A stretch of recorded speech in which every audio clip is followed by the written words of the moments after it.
I'm Nathaniel Rothrock. I play Arliss Struve, Petey Fisk, Charlene, Jody, and Stanley Buemiller, Farley the dwarf, Helen Bed, Garland the soda salesman, Dee Dee Snavely. He gets injured a lot. Yeah, I said Petey Fisk. Oh, I'm not listening. I think that's it. No. You only said 9. But who am I missing? Don't we each have 11? I thought we did.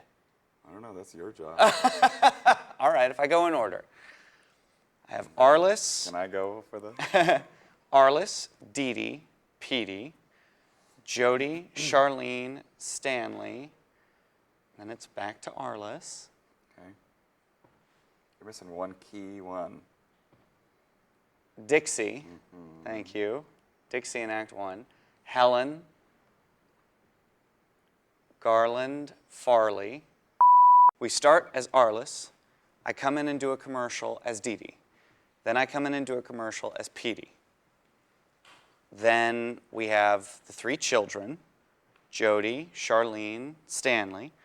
Then I go out, and Vera Karp. There she is. There it is. Okay, there's my 11. Lord. There's my 11. All right, name yours fast. Go. Faster, faster, faster. There'll be none of that. Hi, I'm Dane Agustinus, and I play... Just kidding. Hi, I'm Dane Agustinus, and I play Thurston Wheelis, Elmer Watkins, almost said Jenkins, Elmer Watkins, back to Thurston. Then I play Bertha Buemiller, Aunt Pearl Burris, R.R. Snavely, Joe Bob Lipsy, I'm jumping out of order, Ike, the construction worker, Sheriff Buford Givens, a.k.a. Rubber Sheets. See the show and you'll know what that means. Yeah. Inita Goodwin. Phoebe Burkhalter, I want to say, with some assurance that that is her last name. It could not be her last name. It is her last name. I'm getting the thumbs up. Wow. Lord. Pot, meet, kettle. I didn't go through the play, like, in order. I'm trying to organically get it. Yeah, I tried that. Yeah. Okay, we'll do this again. I play Thurston, Elmer.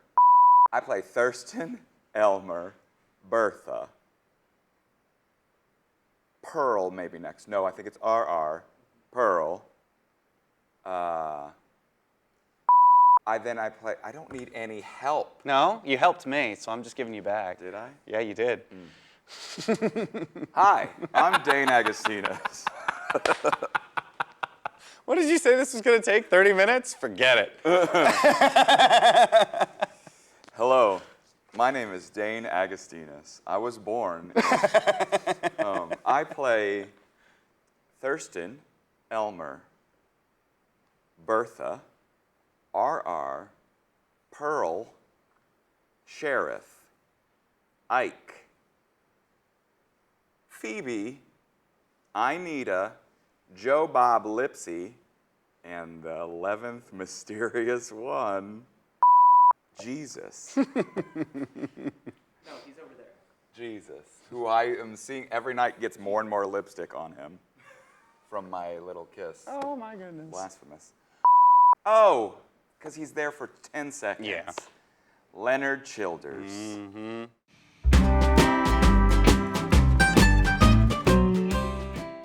Yes, that was my first foray into the world of Tuna. I did the original show in college, Greater Tuna. I actually played your track because the guy playing my track was about that big, and it worked.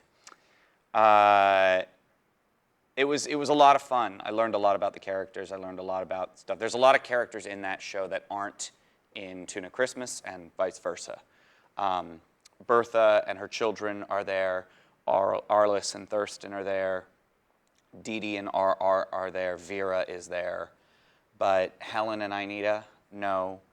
None of the, like, Leonard and all of the one-offs never show up.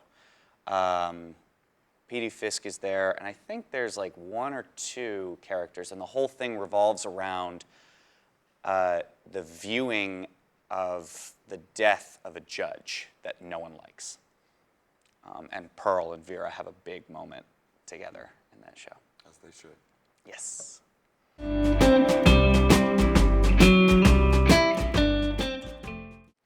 Well, I I said the other day, actually posted about it, that like this is finally a show for like all of my personalities. So it's good to be able to like just do a bunch of little things. I mean, I don't think it's necessarily, it's the job, right? So like I was in Kinky Boots, and the last time I did it, I played George, and I was in one character for the whole time, which was fun. And that show is infectious in itself. It's its own thing. And then this one, this is what it calls for. And to play 11 characters is challenging, but it's also, I mean, it's in the back pocket. Like, you can pull out different things and able to bring them to life, hopefully.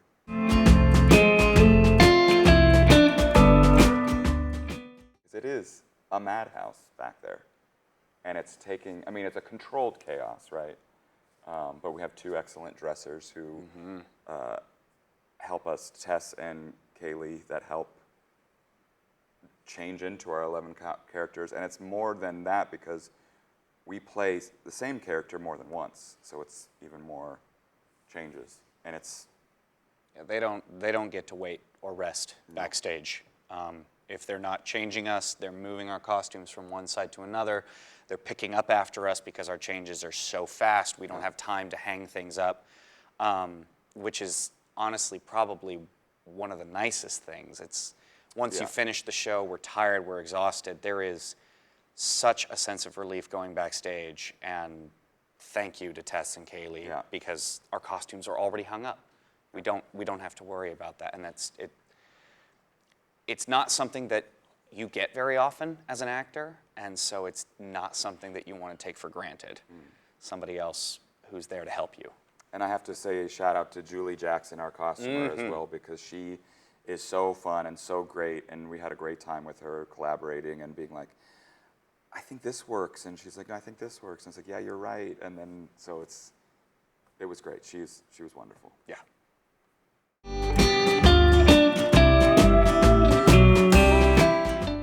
Well, I think we did at the beginning when we were in rehearsals, we did some line runnings and all that, but now it's definitely more of a, it's here, leave it here, and then when we go home, I mean, I'm a creature of habit, and I'm a creature of like, I like a lot of me time, so I'll go to the kitchen, which is right as you enter, make whatever I need to, get like a drink or something, and I say I'm off to watch my stories or like my TV, and I just flip on the TV. Even if it's mindless something, it's just to like calm down from all of these people that we've left here. I'm very similar in that way. I also enjoy me time. I take from my family the sense of you don't bring your work home unless you absolutely have to. And like you were saying, we ran lines at the beginning because it was necessary. For the short rehearsal process, we had to get it done. But now that we're in performances, I think it's important to leave the characters here.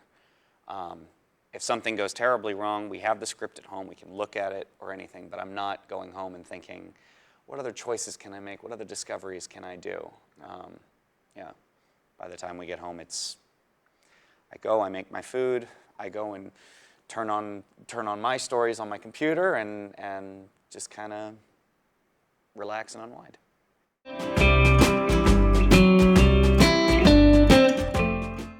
I have to say, I just love the raccoon because and I use her in the show a bit, I reference Roadkill. It's all just so good. Like, and we have our picture of Jesus, who the white Jesus, that we all know and love. The Texan Jesus. He gets a little moment. Yeah. There's so much. You don't see it on stage right now, but honestly, I really like the tree that Helen and Inita have done for the show. So a lot of the scenes have different Christmas trees to help set the stage. And Helen and Inita have constructed a relatively tall, very, very narrow tree that is littered with pictures of male models, six-pack abs, the whole 9 yards. And for me, it's one of, I think, the clearest indicators of like exactly where we are. Every house has a tree, and every tree is different. But it's small details like that, and it's not necessarily something that the audience gets to see because the pictures are very small. But in a way, when I'm on stage and around the tree as Helen,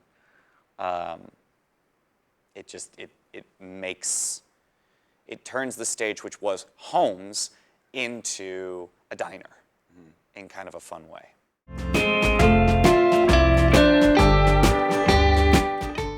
They're all so good that, I mean, the ones that I play that I love are Aunt Pearl Burris, who is starting, I mean, she's always been up there for me. She's just that crotchety old lady who, like, and I have a lot of fun to be able to physicalize her, and she's got a lot of zingers, one-liners.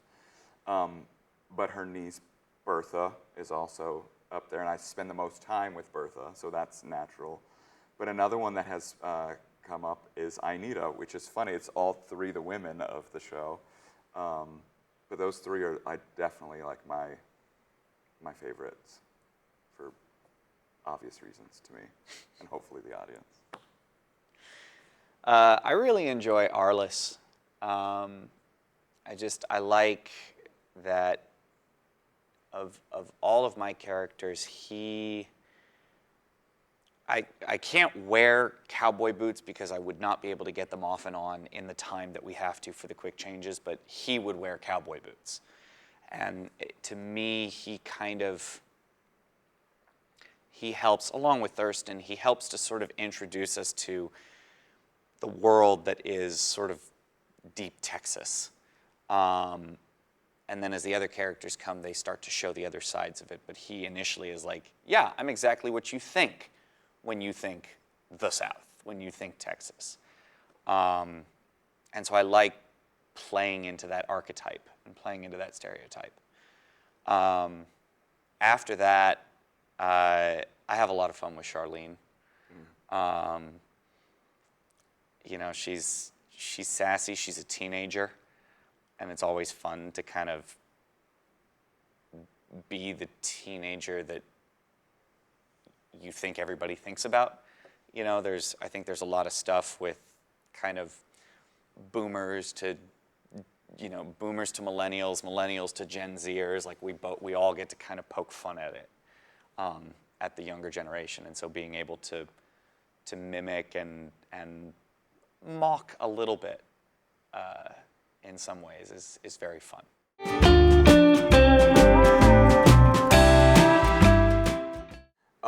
Just come see the show. It's a lot funnier when there's more people to laugh, and you have permission to laugh. Oh my goodness, We are making fun of everyone, like literally everyone, including ourselves. And I think that in this day and age, we are very, there's a lot of serious stuff going on, and we need to be able to release a lot of that tension. And I think that laughing at certain things that are now considered politically incorrect, here you have a little bit of permission to do that and to release that. And then for 2 hours, you can, and then if you want to bring it back button back up when you leave the doors, please do. But come in here, laugh at everything. It makes us more energized to do it for you. And laughter is contagious and helpful. Yeah, I would agree. The humor of this show is irreverent at times, and certainly some of the jokes are of an age that, exactly as you said, today probably people would say, oh, you can't say that, you can't do that. We've gotten some reactions. Yeah, of absolutely. that already. Yeah, the characters are at best goofy and at worst racist in some cases, or just irreverent. But the spirit of the show is comedy. We are not actually trying to take anybody down. We are not trying to say that any one person is better. We make fun of ourselves, we make fun of everybody. So take that as a comedy and be loud with your laughter. We like it. Because it feeds.